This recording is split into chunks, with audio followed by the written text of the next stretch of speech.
আসসালামু আলাইকুম প্রিয় শিক্ষার্থী।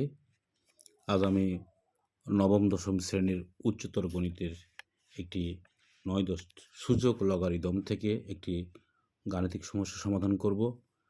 অঙ্কটি লক্ষ্য করো। a to the power x সমান b, b two the power y সমান c এবং c two the power z সমান 1 হলে প্রমাণ করো যে x, y, z ইকুয়াল 0। এটা আমাদের সমাধান করতে হবে। দেখা যাক, সমাধান করে দেখি। দেওয়া আছে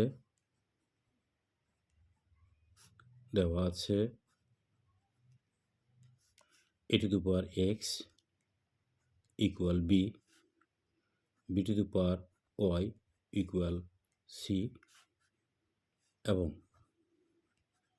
c two the power z equal 1। আমরা কিভাবে এটা x, y, z ইকুয়াল 0 এটা প্রমাণ করব?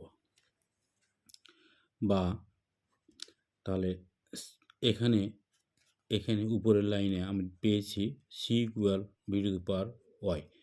এই c equal b two the power y, c এর মান যদি আমি b two the power y বসিয়ে দিই আর ব্র্যাকেট দিয়ে z ইকুয়াল 1 বা b টু দি পাওয়ার তাহলে y z ইকুয়াল 1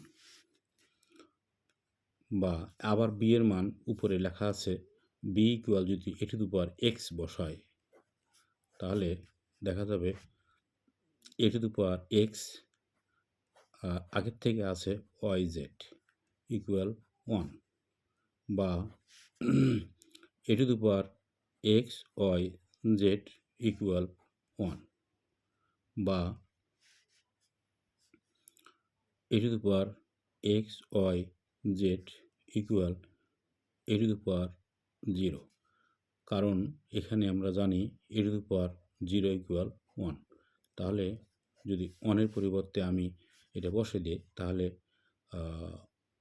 এই যে সূচক এই ঘাত a ঘাত এবং a যদি বাদ যায়, ভিত্তি a একই রকম, তাহলে আমরা পাবো x y z ইকুয়াল 0।